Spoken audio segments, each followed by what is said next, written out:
Hi, everyone. Welcome to Start With What, your world's worst OKR advice podcast. And we're very happy to tell you more about our favorite catastrophes that we have witnessed in the OKR space. And basically, this is a podcast where you can learn how to burn money and alienate people with OKRs. Sweet. I am Sandy. I'm an OKR coach and consultant. And I am Alessia. I'm also an OKR coaching consultant. This is how we know those things. Um, as always, during this podcast series, you will encounter moments of nope, facepalm moments like shit, I've done that. And just don't worry because we've all been there. This podcast is to kind of laugh about our mistakes and not finger point or humiliate anyone. So take everything we say with a little dose of humor. This is a safe space to laugh about yourself, basically. Yeah. All right. So today we're talking about the OKR ramp up phase. There's plenty of stuff that can go wrong there. And we will begin with The actual one of the biggest myths about OKRs is the infamously Big Bang rollout. So, Sandy, you have experienced that firsthand before. Tell us about it. I have. So one of the most common misconceptions about OKRs is that everyone has to do OKRs at once at the same time. This is what we call the Big Bang. So when you introduce OKRs, there's like this way, which will probably set you up for failure. So the Big Bang, I've witnessed it a couple times where at least a client suggested that we do this kind of approach where they're like, yeah, like let's start with OKRs in like 1 month and everyone in the organization. And I've witnessed this like most recently a client where I talked to the CEO and I suggested another approach, which is like setting up a pilot or like starting small, right? And he was like, well, we only start with one team or a few teams, and what do the other teams? Are they just watching? Like, no, we're gonna do it for everyone. Um, we're not collaborating anymore. Sad to Yeah, say. yeah, that's kind of the interesting thing. It shows a lot how people see OKRs, right? They don't see it as like a high maintenance system. They just see it as like, oh, like in the last episode we said, let's just do a little OKRs. And in the end, what they're kind of ignoring there is like basic change management principles and basic kind of also product mindset, right? You wouldn't kind of like build a product somewhere in secret in like a lab and then roll it out to an entire market, right? You kind of like start small and then test if things work or not. And especially with such a high complex topic as OKRs, where, as we mentioned, we can't give you like all the answers, what works for you. We have to try it out. Like that's basically the rhythm that we need to go for. And this, of course, like seems a bit longer, and it seems like, oh, let's just get it over with. But that shows little kind of like interest in getting everybody on board and kind of getting the organization used to it in a kind of a small step. So that's kind of one thing that we can definitely say will make your OKR introduction fail. Exactly. Like I've tried to like work around this or work with this, but I've never seen it like coming into any success doing the Big Bang. And it represents the thing that we started with in our last podcast and what this podcast series is called is start with what, right? So most of the time when clients or organizations, whatever, want to introduce OKRs in a Big Bang fashion, then they are sometimes also in a hurry for whatever reason, and so they don't really know what they're doing it for. They just know that they want to do OKRs. And especially in the bigger corporates, that's kind of like it's being seen as like not just another like program that's being managed. And it kind of like lacks the nuance of like what we need with OKRs, which is experimenting and finding a way, the best way for your personal needs of your company. At the same time, maybe going back on like our advice, if your company is like super small, if you are a startup of like 30 people, maybe then it can make sense. But it's just a matter of like mitigate the risk of overwhelming the organization in making sure to get everybody on board and not overwhelm the entire organization with X amount of draftings, alignment workshops, and stuff like that. So this is again, take every advice that we give you with a grain of salt and think about it. Well, if you think, well, I get what you're saying, I get the warning signs, but I don't think this will be like a big deal for us because we're, I don't know, 30 people or we're like already have like a very similar strategy system rolled out and we just need to tweak it by kind of like introducing better quality through OKRs, then maybe it's a different discussion, right? But if you Exactly. are new to OKRs and you're a big company, please don't do a big bang. Unless you want to fail, of course. Then Yeah, please do it. then do one. Which brings us to the next worst advice for the ramp up phase, which is um, basically don't think about roles and responsibilities. Just wing it. Just start and just wing it. Yeah, that's like a great advice in general. Don't ever think about the people and the roles they have to fulfill. That's a very, very good advice. The funny thing is, I also work as a mediator, and most of the conflicts that I have seen so far have been about like role conflicts. A place Mm, where, oh, I thought you were doing this, but nobody's doing it. Or I didn't even think what people I need to do something and to kind of like execute it. And then I haven't thought about like who's doing what. These are the reasons why people actually go into like conflicts. And that's exactly a reason why OKR introductions fail because people have not thought through what kind of roles and responsibilities I actually need. And there, speaking as an OKR consultant and coach, it's one of the most important things for us and for your success is that you have the people on the ground that know OKRs that can learn from us so that don't have to like work with you for all eternity. We like most of exactly. our customers, but maybe not that much. Exactly. So what I find a lot is, like you said, like don't think about the people and what their needs might be in this OKR framework. And so in my experience, most the group or the groups that are mostly overlooked in an OKR introduction or ramp up phase is the leadership, Mhm. That's so like true. management leadership, and the setup of an OKR office. What's your experience?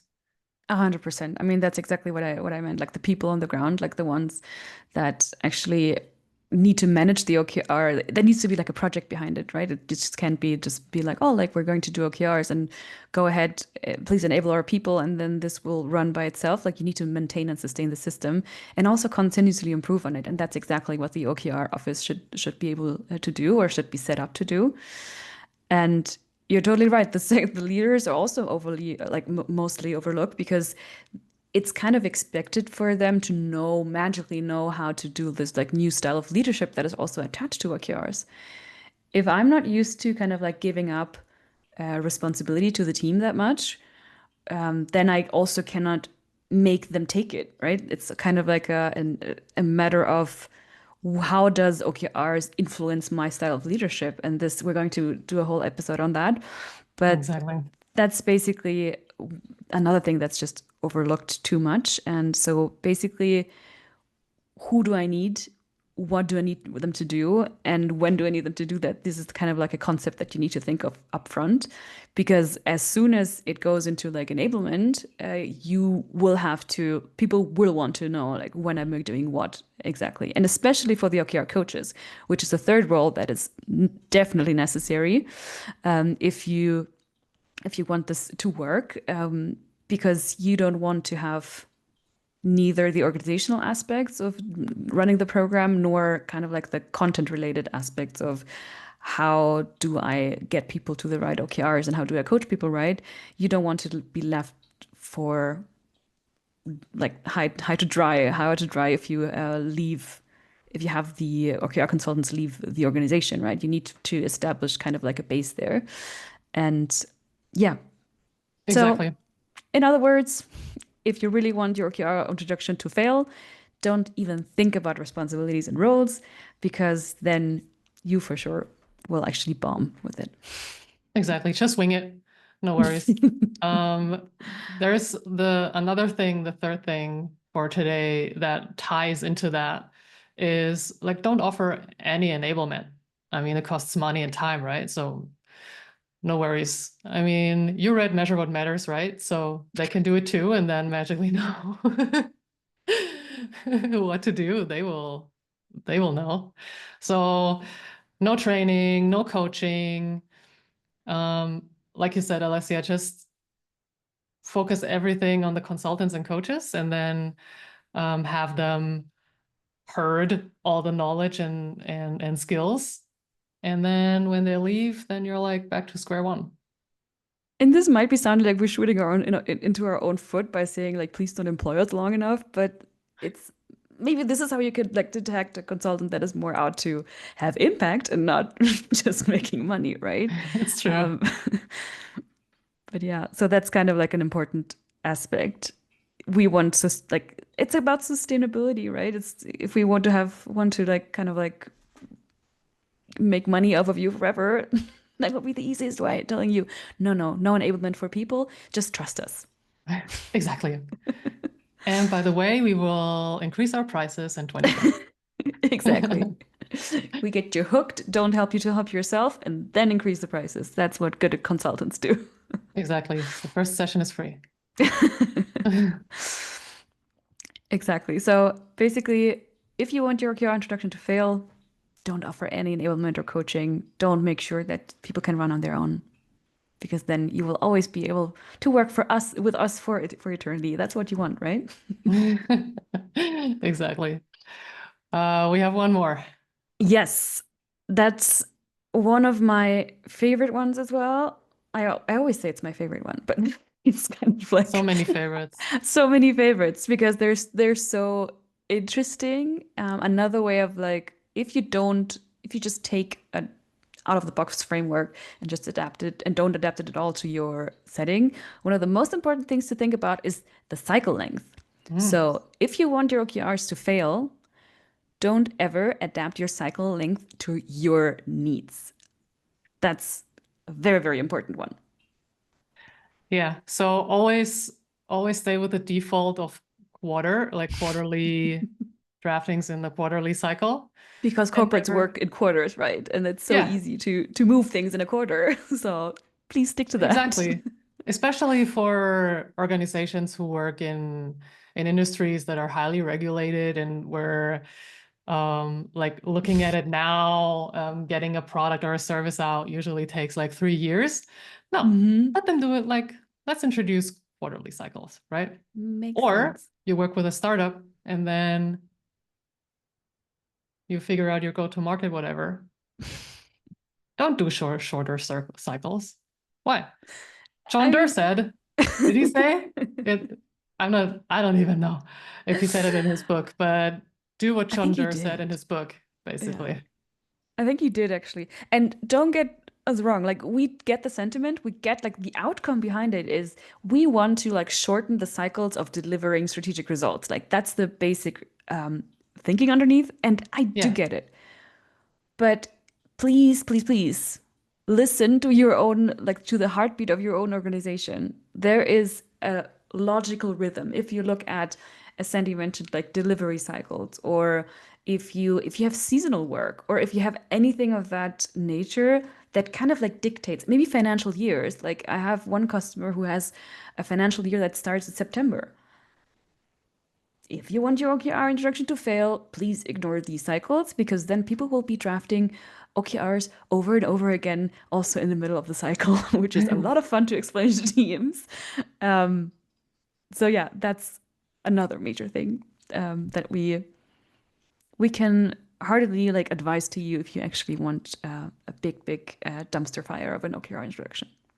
Exactly. Just one more thought on this is that you can't start with quarterly OKRs. You have to start somewhere, right? But when your Yeah. organization signals you that this is not the right cycle length, then a very bad advice would be just stick with it. Yeah. Ignore people suffering. Yeah. Ignore people suffering, and just stick with it because John Doerr will give you a gold star if you do. But then again, I do understand that sometimes people will always complain about OKRs that is kind of stressful, right? They will always Mm. be like, "Oh, like it's so stress again. Like, do we have to draft OKRs again? Like, is another quarter over?"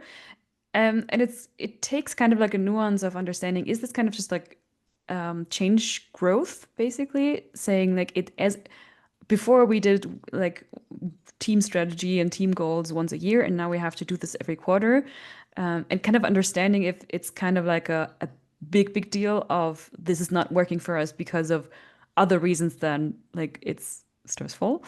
Yeah. If you have other reasons than that, then it kind of like signals you into a direction maybe you could adapt it, but just be realistic and pragmatic about it. Like put your hand on your heart and say like, is this going to work? Is it going to work in my organization with my heartbeat of the organization that is kind of like set up and things that I cannot change?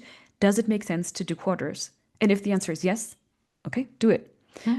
But yeah, if you want to fail, don't even think about your own situation and just do what any OKR guru on the internet and John Doerr are telling you. Exactly. All right. Yes, so those were our four OKR advice points. Sandy, do you want to recap them for us? Sure. So if you want to fail miserably during your OKR ramp up phase, do the following. Do the Big Bang introduction. Everyone works with OKRs starting tomorrow. Don't waste time thinking about roles and responsibilities. Just wing it, like give them like a book to read or whatever, and let the magic happen. Don't offer any enablement, no coachings, no trainings. Don't tailor those trainings and coachings No, please according don't. to the roles that you didn't think about in the first place. And then finally, don't ever adapt the cycle length of your OKR framework. Always go for quarters and Yes. always start in January. That's another one. Yeah, we forgot about that one. That's kind of like never time your OKR cycle and never plan like cycles ahead. Like that's totally overrated. Yeah, never take into account like holiday season, vacation, whatever. Oh, yeah. Um, Just as an great. extra advice for you. And if you have found yourself in any of these actions, please don't be discouraged. We've all made the same mistakes. Just maybe make sure you don't make them twice. Exactly. And like we said in the past episode, is that you can do whatever you want, but then be aware of what that would mean, what that would entail, what that would, promote, what that would block. Think about that. But then again, just Exactly. start with what, and you're good. Perfect. So thanks everyone for tuning in again, and yeah, see you next time. Bye, everyone. Bye.